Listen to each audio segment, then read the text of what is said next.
जय हिंद defence aspirants, this is Divyanshu Pandey and welcome back again. China जो कि अपने आप को एक economic super power, military super power बनाना चाहता है, अब वो विश्व के पहले नियर स्पेस कमांड को उसने स्टैब्लिश कर लिया है और ये चाइना की सबसे बड़ी उपलब्धि है। तो इस नियर स्पेस कमांड से उसको किस तरीके से सहायता मिलेगी और वो विश्व में एक उभरती हुई सैन्य शक्ति, सैन्य सत्ता कैसे स्थापित कर पाएगा और इससे भारत को रक्षा चुनौतियां किस प्रकार से प्राप्त हो पाएंगी, इसके बारे में हम जानेंगे। जैसा कि हम जानते हैं कि वर्ल्ड ऑर्डर चेंज होता जा रहा है और इस 21st सेंचुरी में जहां पर इंफॉर्मेशन वॉरफेयर, डिजिटल रिवॉल्यूशन की एक एरा आई है, क्रांति आई है, उसी क्रांति में इसको आगे बढ़ाते हुए चाइना के द्वारा विश्व का पहला नियर स्पेस कमांड को स्टैब्लिश कर लिया है।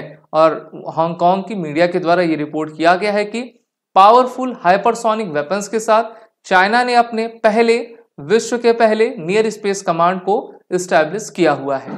हम जानते हैं कि नियर स्पेस जो होता है वो अर्थ के एटमॉस्फेयर के एरिया को बताता है, जो कि 20 से लेकर 100 किलोमीटर के सरफेस पे रहता है, जिसको हम मेसोस्फेयर का रीजन कहा करते हैं।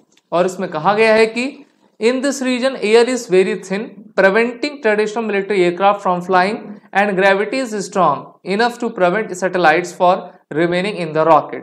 तो इसको हम नो मैंस लैंड रीजन कहा करते हैं, जहां पर किसी प्रकार का इंसान तो नहीं जा सकता है। यहां पर सिर्फ और सिर्फ आपकी काफी तेज से चलने वाली हाइपरसोनिक मिसाइल्स ही ट्रेवल कर पाती हैं। तो इसलिए चाइना के द्वारा इस नियर स्पेस रीजन को डेवलप किया गया है, जो कि एक दबाव बनाएगा अमेरिका के ऊपर मेनली, क्योंकि अमेरिका ताइवान के स्वतंत्रता के लिए पहले से अपना बयान देता आ रहा है। और वहीं पर रिपोर्ट कहा है कि इस रिपोर्ट के साथ आर्मी, नेवी, एयरफोर्स और रॉकेट फोर्सेस, टोटल 4 फोर्सेस हैं चाइना की। अब 5वीं फोर्स कौन सी आ गई है? नियर फोर्स स्पेस कमांड आ गई है। स्पेस थिएटर के बारे में आपने काफी सुना होगा, क्योंकि अब जो भविष्य का युद्ध होगा वो लैंड, वाटर और एयर तक सीमित नहीं रहेगा, बल्कि अब स्पेस में यानी कि अंतरिक्ष युद्ध लड़ा जाएगा। किस प्रकार से लड़ा जाएगा? मान लेते हैं कोई भी 2 देशों के बीच युद्ध हो रहा है, तो उन देशों को कम्युनिकेशन कहाँ से प्रोवाइड होता है? सैटेलाइट से होता है। अगर किसी एक देश के पास ये कैपेबिलिटी है कि वो किसी भी देश के सैटेलाइट को ध्वस्त कर पाए, तो वो अगर मान लीजिए उस देश के सैटेलाइट को ध्वस्त कर देता है, तो उस देश का जो कम्युनिकेशन सिस्टम है पूरी तरीके से ठप पड़ जाएगा, जिससे कि उसके पास बहुत सारे सैनिक साजो सामान होते हुए भी वो हार जाएगा। तो यही है स्पेस कमांड।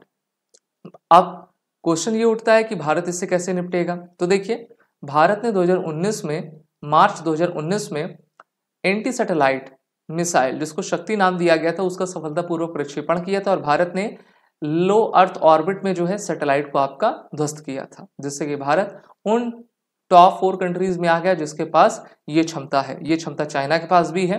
सो इस वॉर में control over the hypersonic will be transfer directly to the near space command. Hypersonic के स्पीड से जो भी आपकी मिसाइल्स चला करती हैं वो काफ़ी कम समय में लॉन्गर रेंज आपकी कैरी कर पाएंगी और बेहतरीन तरीके से किसी भी डिस्ट्रॉय को आपका टारगेट डिस्ट्रॉय कर सकती हैं। नियर स्पेस कमांड में spy balloons, solar power long endurance drones और अदर एसोसिएटेड इक्विपमेंट आपके शामिल हैं। यहाँ पर आप देख पा रहे हो स्पाई बैलून्स। पिछले साल आपने देखा हो कि यही स्पाई बैलून चाइना के द्वारा अमेरिका में रखा गया था, जिसको अमेरिका की एयरफोर्स ने ध्वस्त किया था। तो स्पेस कमांड में बहुत सारी चीज़ें होती हैं, चाहे वो सोलर पावर ड्रोन हो जाए।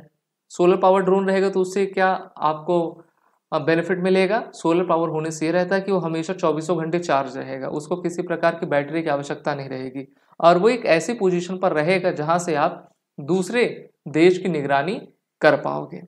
सो the near space command will report directly to the highest level of the military due to its potential to invite political और military backlash for major geopolitical power like America, European Union, Bharat and Russia.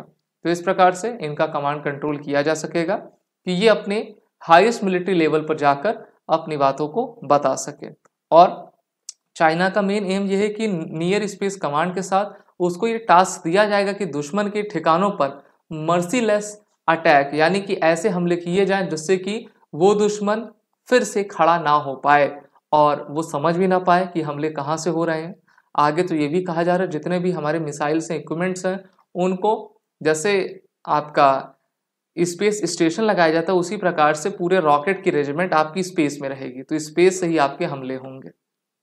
तो जैसे जैसे technology बढ़ रही है, artificial intelligence आ रहा है, उस प्रकार से दुनिया विनाश की ओर अग्रसर हो रही है। और किस प्रकार से कितने हथियार कौन इकट्ठा कर ले, इसी पर रेस लगी हुई है। तो चाइना का ये जो कदम है चाइना को और पावरफुल बनाएगा और अमेरिका, भारत, रशिया जैसे कंट्री को सतर्क करेगा कि वो भी इसका प्रतिकार करने के लिए एक एक्टिव और काउंटर टेक्नोलॉजी को लेकर आए। आप सभी डिफेंस पर एसएसबी क्रैक एग्जाम के इंटरव्यू और रिटन कोर्सेज में एनरोल होकर अपनी तैयारी बेहतर करें। वॉरियर 10 कोड का यूज कर लें जिससे कि आपको 10% का फ्लैट डिस्काउंट मिलेगा। जय Hind and best of luck. अगर आप एक डिफेंस एस्पिरेंट हैं और SSB interview, NDA, CDS, AFCAT जैसे एग्जाम्स के लिए प्रिपेयर कर रहे हैं तो आप एसएसबी क्रैक एग्जाम्स के कोर्स को चेक करना ना भूलें। आप हमारी लर्निंग एप्लीकेशन को गूगल प्ले स्टोर से भी डाउनलोड कर सकते हैं।